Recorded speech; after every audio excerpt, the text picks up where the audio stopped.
देखिए, सबसे पहले तो देश के प्रधानमंत्री जी कल सीकर आए थे और पूरे शेखावाटी और पूरे प्रदेश के लोगों को बुलाया था, लेकिन जो संख्या वहाँ पर आई वो बहुत कम थी।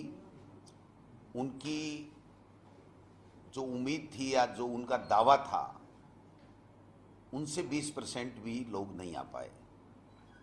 दूसरा, जो कल देखा कि जो लोग आए थे, 20-25 हजार जो भी लोग आए थे, उनमें कोई उत्साह नहीं था। जो पहले जब मोदी जी आते थे तो जो जुनून, उत्साह, ढोल नगाड़े, नाचना गाना, वो सब बंद था। पूरी तरीके से माहौल बदला हुआ था। और मोदी जी भी कल काफ़ी बीजेपी से नाराज़ दिखे या किससे नाराज़ दिखे, काफ़ी उनकी जो भाव थे वो बहुत ही चिंताजनक थे। उन्होंने जिस प्रकार से बोला, सबसे पहले तो मैं कहना चाहूँगा कि जब हमारी सरकार ने राजस्थान में 10 गारंटियाँ दी और जब कर्नाटक में हमने चुनाव से पहले 5 गारंटियाँ दी, तो पूरे चुनाव में उन्होंने गारंटी सबका मखौल उड़ाया था। यहाँ की 10 गारंटियों का भी उन्होंने अपने स्पीच में बार बार मखौल उड़ाया। लेकिन कल खुद 2 तरह की गारंटी, एक तो यूरिया इतने रुपए में मिल जाएगा, गारंटी देता हूँ, और डबल इंजन की सरकार आएगी, अर्थव्यवस्था पूरे देश की बहुत अच्छी होगी और उसमें राजस्थान का योग होगा, गारंटी दूंगा। यानी हमारे गारंटी शब्द को वो पहले रेवड़ियाँ बताते थे, अब स्वयं गारंटी शब्द का प्रयोग कर रहे हैं। इसका मतलब मामला गड़बड़ है। यहाँ पर राजस्थान में उनकी दाल नहीं गलने वाली है, क्योंकि राजस्थान का किसान उससे कल आशा कर रहा था कि किसान के बेटे को अग्निपथ अग्निवीर बंद करके वापस 15 साल की नौकरी फौज में और पेंशन सहित वो गारंटी उनको चाहिए थी। किसान को जो स्टेट कोऑपरेटिव का कर्जा था वो राजस्थान की सरकार ने 14,000 करोड़ रुपए दे करके माफ़ कर दिया। स्टेट के किसानों को ये गारंटी चाहिए थी कि नेशनलाइज बैंकों का वन टाइम सेटलमेंट राजस्थान के मुख्यमंत्री कह रहे हैं, उसके तहत उनके हिस्से का पैसा यहाँ से हो और बाकी का रिजर्व बैंक से या भारत सरकार उनसे माफ़ कराए। वो गारंटी उनको चाहिए थी। राजस्थान के लोगों को गारंटी चाहिए थी ईआरसीपी को राष्ट्रीय परियोजना घोषित करे। राजस्थान के लोगों को जातिगत जनगणना की घोषणा की गारंटी चाहिए थी कि जो 11 से 15 के बीच में जो जातिगत जनगणना हुई है उसके आंकड़े सार्वजनिक करें, और 2021 में होने वाली जनगणना 2023 में भी चालू नहीं हुई तो मैं समझता हूं कि उस बात की गारंटी चाहिए थी। जो केंद्र का विषय है और केंद्र की सरकार को महंगाई कम करनी है, उसकी महंगाई कम करने की गारंटी चाहिए थी। लोगों को ये गारंटी प्रधानमंत्री जी से चाहिए थी कि वो 2 करोड़ लोगों को जो उन्होंने वादा किया था उसकी नौकरी लगी कि नहीं लगी, कब तक लग जाएगी, इसकी गारंटी चाहिए थी। लोगों को गारंटी चाहिए थी कि चाइना जो हमारी ज़मीन पे कब्जा करके बैठा है वो कब हटेगा और पाकिस्तान को लाल आंख दिखा के कब आप लोग आतंकवाद समाप्त करने के लिए जवाब देंगे। तो इन सब मुद्दों के ऊपर जो 2014 में उन्होंने मुद्दे उठाए थे उन पे किसी के बोलना नहीं, और कपोल कल्पित बातें करके देश के प्रधानमंत्री जी जो लोगों को गुमराह करना चाहते थे, मैं समझता हूं कि उनकी सच्चाई पूरे देश के प्रदेश के लोगों के सामने आ गई है। उनके जो स्पीच था उनमें कोई ऐसा कंटेंट नहीं था जिससे लोग भारतीय जनता पार्टी को वोट दे करके डबल इंजन की सरकार बनाएं। तो मुझे तो लगता है कि अब इंजन दोनों ही गायब होने वाले हैं। यहाँ तो वैसे भी नहीं है इंजन, उनका ऊपर का इंजन है वो भी गायब होने वाला है, क्योंकि 2023 में जो 4 स्टेट में चुनाव हो रहे हैं उन स्टेट्स में भारतीय जनता पार्टी हार रही है और कांग्रेस पार्टी जीत रही है। और अगर ऐसा हो गया जैसा हम सुन रहे हैं, लोगों को लग रहा है, तो फिर 2024 बड़ी मुश्किल होगी मोदी जी की। तो मैं समझता हूँ कि प्रदेश को कुछ नहीं लगा, निराशा हाथ लगी, वो चुनावी अपनी सभा करके निकल लिए, लेकिन संघीय ढांचे के ऊपर सवाल जरूर खड़ा कर गए। ये हमारे सब के लिए ठीक नहीं है। जो डबल इंजन की बात की जा रही है, मणिपुर में लोग डबल इंजन का उदाहरण, पेपर लीक एक ऐसा सब्जेक्ट है जिसमें देश का कोई भी स्टेट अछूता नहीं है, लेकिन हमारी सरकार ने जितना कड़ा कानून बनाया जितने लोगों को, मुलजिमों को जेल में डाला, अपराधियों को, राजस्थान नहीं हिंदुस्तान में कोई उदाहरण आप अगर बीजेपी के लोग दे दें तो बता दो। पंजाब में अभी अभी हाल ही में हुआ है, गुजरात में कितने पेपर आउट हो गए, हरियाणा में कितने हो गए, उत्तर प्रदेश में कितने हो गए, मध्य प्रदेश में तो व्यापम घोटाला हुआ जो आज तक चल रहा है, सुप्रीम कोर्ट तक चला है, कितने लोगों की जानें गई हैं।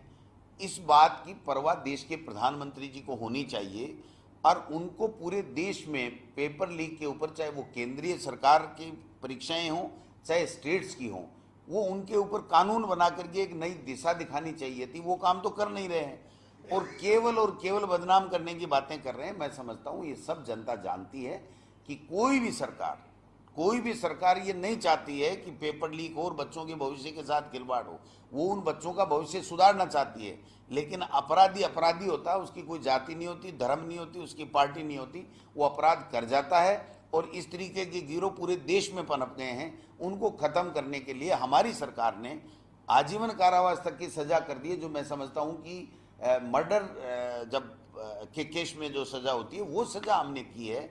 और जिस तरीके की सुविधाएं यहाँ दी हैं, जितनी नौकरियां हमने निकाली हैं, जितनी नौकरियां लोगों को ज्वाइनिंग कराई है, पूरे देश में किसी स्टेट में बीजेपी के स्टेटों को आप देखो, हमसे ज़्यादा जनसंख्या है उत्तर प्रदेश की, कितने लोगों को नौकरी दी है आप हरियाणा में बता दीजिए। तो इनको एक आकर के एक श्वेत पत्र जारी करना चाहिए कि देखो साहब, हमारे बीजेपी के स्टेट है, इनमें इतनी नौकरियां दे दी, राजस्थान में कितनी दे दी, और हम बार बार रोजाना दे रहे हैं कि साहब ये इतनी नौकरियां हमने 2 लाख से ज़्यादा दे दी और बाकी प्रक्रियाधीन है। तो केवल मुद्दा बनाने से नहीं बनता, जनता के समझ में आया हुआ है कि ये लोग बाग 4.5 साल तक बैठे रहे, थाले बैठे रहे, कुछ किया नहीं उन्होंने।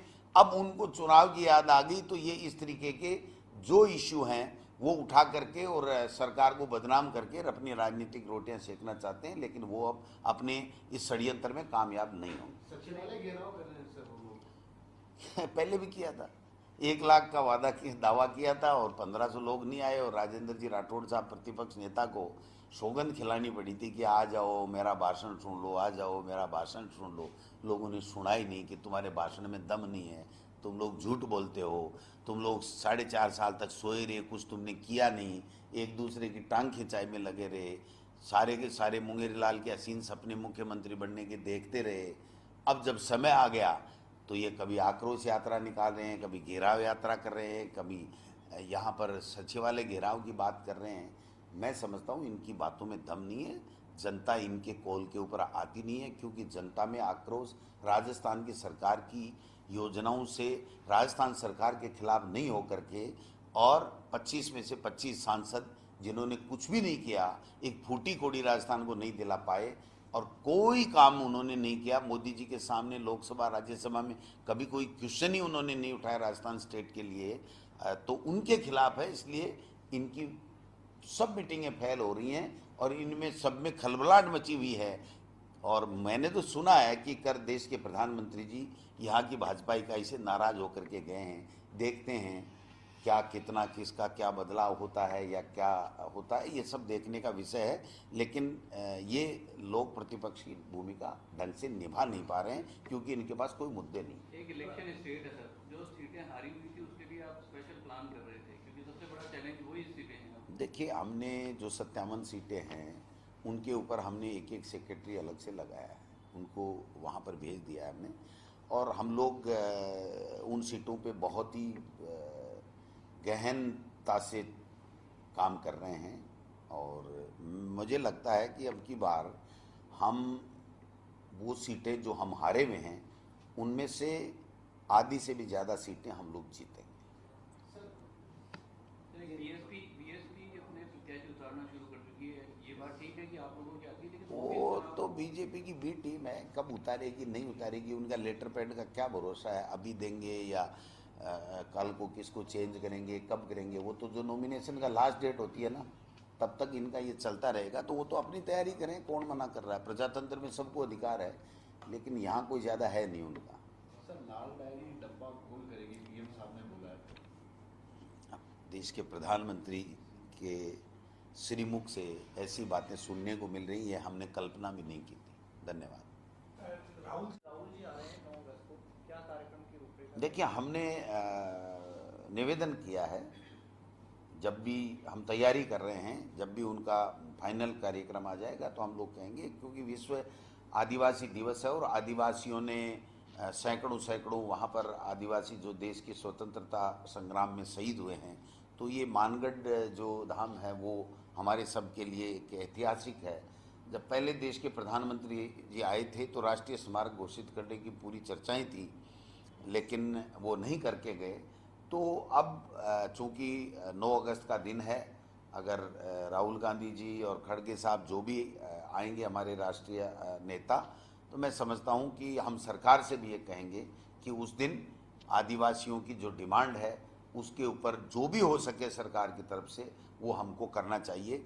केंद्र की तरफ देखने की जरूरत नहीं है, उनको केवल वोटों से मतलब है, उनको न आदिवासियों से मतलब है, न कोई प्रदेश की जनता से, न किसान से, न महिला से, न दलित से। उनको केवल अपने वोटों की रोटियां सेकने के लिए जो कुछ बोलना है वो बोलेंगे, मन की बात करेंगे, काम की बात नहीं सर, करेंगे। पेपर लीक का मामला राजस्थान में सबसे ज्यादा बीजेपी उठा रही है। 1 तारीख को विधान सचिवालय का घेराव भी, खास तौर पर बाकी सब मुद्दे हैं, लेकिन वो कह रहे हैं कि पेपर लीक मामले को बीजेपी के लेकर पास मुद्दा नहीं है भाई, बीजेपी के पास मुद्दा नहीं है।